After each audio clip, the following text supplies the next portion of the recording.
I regressed as a useless noble, but now I'm engaged to the Empire's overpowered princess. The boy who had once died as a disgraced noble awoke beneath a canopy of silk. Sunlight spilled across embroidered curtains, painting gold across his trembling hands. Those hands were small again, soft again, unscarred by sword or shame. The scent of polished cedar and rose oil filled the air. A memory surged like thunder through his mind, and with it came the terrible certainty that time itself had folded. He had returned. In his previous life, he had been the weakest heir of House Verendel, a family so minor that even servants from greater estates spoke down to them. He had grown up shrinking from laughter, shrinking from sneers, shrinking from his own reflection. His father's shoulders had been bent not by age, but by humiliation. His mother's smiles had always carried the fragile shine of glass about to crack, and he had done nothing to protect them. That failure had followed him all the way to his lonely death. Now he was 10 again. Outside his chamber, the estate stirred with the quiet clatter of morning routines.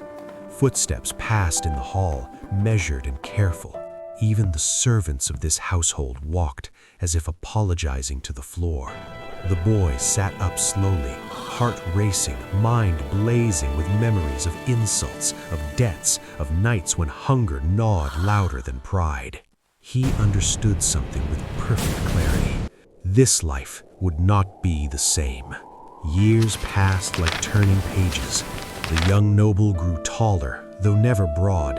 His limbs remained slender as willow branches, his face gentle rather than fierce. Visitors still mistook him for fragile. Noble youths from richer families still snickered behind gloved hands. The world still expected him to remain weak. But expectation was a curtain, and he had already seen behind it. At dawn, he trained his body until his lungs burned. At noon, he studied tactics and law until ink stained his fingers. At dusk, he practiced sword forms until his wrists trembled. And at night, he read histories of conquerors, scholars, and rulers who had begun with nothing but stubborn will. Servants began whispering that the young master's eyes had changed. Once they held the dull sheen of resignation. Now they carried a steady light, quiet and watchful, like a lantern that refused to go out. His parents noticed too. His father's spine straightened little by little. His mother's laughter lost its brittle edge. Hope, once absent from the manor like a forgotten guest, started lingering in the halls. Still, the world beyond their gates did not change so easily. One winter afternoon, a royal carriage arrived. Its wheels gleamed like mirrors. Its horses wore armor trimmed in silver thread. Soldiers rode beside it in perfect formation, their armor bearing the crest of the Empire itself. The household gathered in stunned silence as an imperial envoy stepped forward and unfurled a scroll sealed with crimson wax. The decree within was both miracle and storm. The reveal was unexpected. The heir of House Verendel was to be betrothed to the Empire's only princess. Her name traveled faster than wind. She was known across kingdoms as a prodigy of impossible strength, a princess who mastered blade and strategy before most children mastered handwriting. Tales spoke of her splitting arrows mid-air, of her defeating veteran knights before she had reached her teens, of her presence on battlefields where even generals hesitated to stand. People called her many things: brilliant, fearsome, unyielding. Some called her a storm wearing a crown. To the young noble, she was a destiny he remembered well. In his former life, the princess had risen to become the Empire's sharpest weapon and its coldest judge. He had watched her from afar once, standing radiant and untouchable while nobles bowed like grass before wind. She had never noticed him then. He had been too insignificant to exist in her world. Yet now the Empire demanded their union. His family could not refuse. Refusal would mean ruin or worse. Their acceptance was swift, trembling, grateful, afraid. The boy understood the truth beneath the decree. This was not a romantic blessing, it was a political chain. The empire had chosen his family because they were weak enough to control. He accepted the chain with calm hands. Chains could be used to climb. The first time he saw the princess in this life, she stood in the palace training court. Steel rang like bells as her sword struck against 3 opponents at once. Her movements flowed like river water, effortless and unstoppable. Sunlight flashed along her blade, scattering sparks of white fire across the stone. She moved with terrifying grace. Each stripe was precise. Each step was measured. Each breath seemed timed to the rhythm of battle itself. The knights surrounding her attacked with full force, yet none could land a single touch. Their blades met only air or the flat of her sword, turned aside as easily as leaves brushed from a sleeve. The young noble sat from the courtyard's edge, posture straight, expression mild. Inside, his thoughts raced.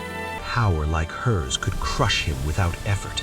Power like hers could also protect everything he loved. That was the first victory of his new life. The engagement was announced across the empire with fireworks and proclamations. Nobles speculated, courtiers whispered, merchants wagered.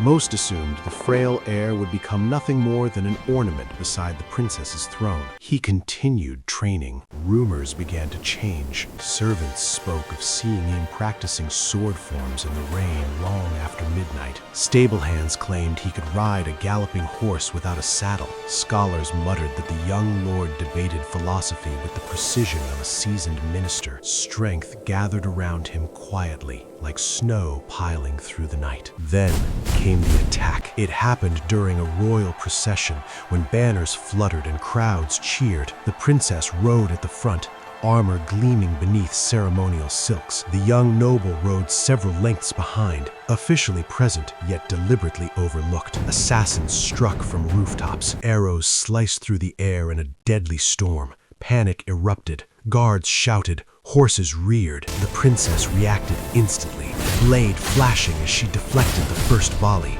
Her movements were lightning carved into human shape, but one arrow slipped through. It flew not toward her, it flew toward the emperor's banner. If it struck, chaos would follow. Accusations, war, blood. The young noble moved. His body leapt before fear could speak. His hand seized a fallen spear from the street. He pivoted, calculated angle and wind, and threw. The spear struck the arrow mid-flight. Wood splintered, steel spun away harmlessly. The crowd gasped as both fragments clattered onto stone. For a heartbeat, silence ruled. Then the battle roared back. More attackers descended. The princess advanced like a comet, her sword a streak of silver light. The young noble joined the fray with nothing but a guard's spare blade and the fierce calm of someone who had already died once. They fought on opposite sides of the chaos, yet their movements began to align. She struck high, he guarded low. She advanced, he sealed the gap behind her. She drove enemies forward. He disarmed those who slipped past. 2 separate rhythms wove into one. When the last assassin fell, the street lay scattered with broken weapons and stunned silence. The princess stood at the center, unmarked and radiant. The young noble stood several paces away, breathing hard, sleeve torn, eyes steady. The watching nobles no longer saw a useless heir. They saw a blade still sheathed. After that day, the empire spoke his name differently. Ridicule faded. Curiosity replaced it. Then, respect. He did not grow suddenly powerful. His arms were not the strongest. His aura did not blaze like a legend's. Yet he possessed something rarer than brute strength. He possessed endurance shaped by regret and sharpened by purpose. He rose early. He trained late. He studied always. The princess observed. She began requesting his presence at strategy briefings. She tested him with puzzles of war and governance. She challenged him with sparring matches that left the courtyard floor etched with their footsteps. He lost often. He learned every time. Seasons turned. Snow melted. flowers returned. The day arrived when the court gathered for a ceremonial duel, a tradition meant to display harmony between betrothed nobles. Courtiers expected spectacle. They expected the princess to win effortlessly. Steel rang. She advanced like thunder. He retreated like wind. Their blades met again and again, each strike a conversation of motion. He watched her shoulders, her stance, the minute shift of balance before each attack. She watched his timing, his footwork, the patience behind his guard. Minutes stretched. For the first time, she needed more than a heartbeat to predict him. For the first time, he pushed her back a single step. Gasps rippled through the court. The duel ended without victor. Blades crossed, sunlight blazing along their steel.